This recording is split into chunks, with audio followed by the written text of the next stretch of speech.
I rise today to encourage all of my colleagues to support the motion to proceed that is in front of us. We might disagree about the underlying bill. In fact, we do disagree. Republicans and Democrats disagree about the underlying bill.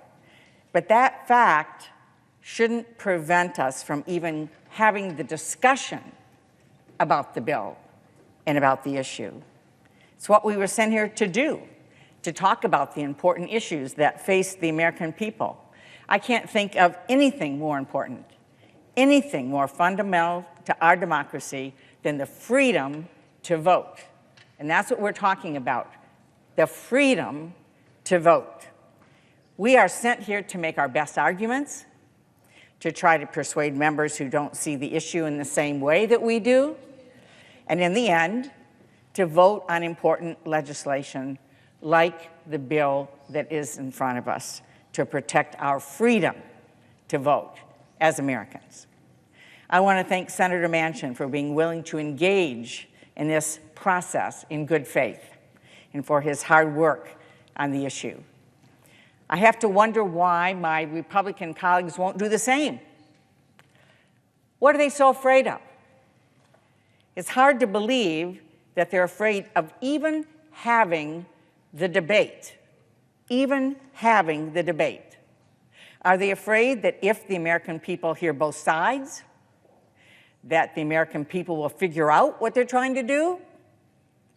After all, the aim of the For the People Act is simply to protect Americans' freedom to vote and ensure their voices are heard.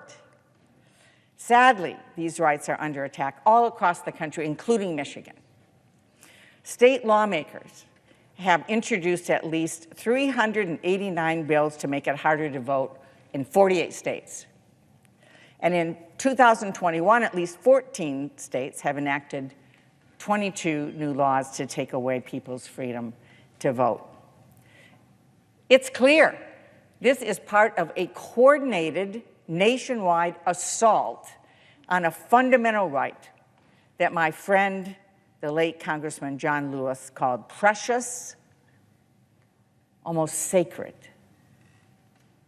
Right now in Michigan, Republicans in the legislature are trying to push through a package of bills that will make it much harder for people to vote.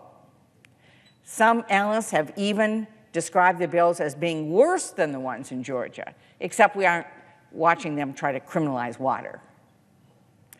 Why are they doing this in Michigan? Well, let me go back a bit. Michigan is traditionally a ticket-splitting state, what you would call a purple state. In 2010, Michigan elected a Republican governor. 2 years later, Michigan helped give President Barack Obama a second term.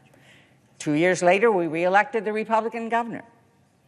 And 2 years later, Michigan supported Donald Trump by the narrowest margin of any state, just over 10,000 votes. After that election, Democrats did not start a massive effort to take away people's freedom to vote. We got to work. We organized. We listened to people about their concerns. And we worked hard to gain people's support for the next election. That's what you usually do, rather than trying to stop people from voting. We did that hard work in Michigan, and you know what? We won the next election. In 2020, in the middle of a pandemic, more people in Michigan voted than ever before. 5.5 million of us. And Michigan voters clearly and resoundingly chose Joe Biden to be our next president and Kamala Harris to be our next vice president of the United States and the president of the Senate. They won by more than 150,000 votes. That's 14 times Donald Trump's margin in 2016. But what did the Trump campaign do? Well, their campaign, his allies, filed 8 lawsuits in our state, lost every one of them. And in the only case that was appealed to the Michigan Supreme Court, the court declined to hear the case despite having a majority of Republican justices.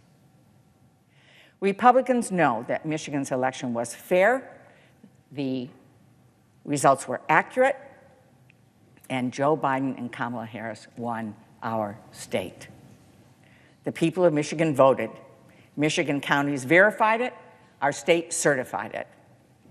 There was no evidence of fraud that would begin to suggest that we need legislation like what Michigan Republicans are pushing.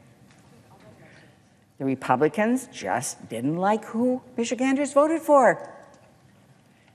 That's the same thing that's happening here.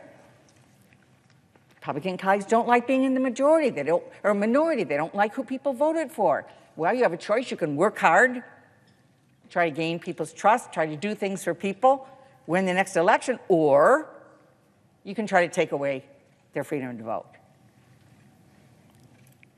When we think about it, think about the fact, in Michigan, Republicans didn't like who we voted for, so they're coming after the voters. They're coming after the voters. We know this is happening all across the country. It's wrong. It's un-American, frankly. And that's why we need this legislation, to protect our freedom to vote and to stop billionaires from buying elections. We are committed to making sure people have their freedoms protected. And we are committed to making sure that billionaires are not buying our elections as well. We want to end the partisan gerrymandering that makes people's votes count. Some count more than others, or rig the system. And we're committed to making sure that the wealthiest people in the country are not buying elections. Why is this important? We've seen how so-called dark money groups that don't have to report anything, funded by a handful of billionaire donors, pour unlimited amounts of money into our elections in an attempt to influence the outcome. It's easy to understand why the average voter might feel like their voice isn't being heard. The For the People Act takes crucial steps to give voters their voices back. It improves disclosure requirements so that citizens have a right to know who's given the money, who's behind those dark money donations. It reforms the Federal Election Commission so they can better enforce the election laws already on the books. And it takes steps to protect our elections from foreign influence. I, for one, think these are essential to our democracy. I know my Senate Democratic colleagues feel the same. However, Senate Republican colleagues disagree. So let's pass this motion to proceed so we can talk about it, so we can have a debate about it. Michigan voters made their voices heard. The American people made their voices heard in the election.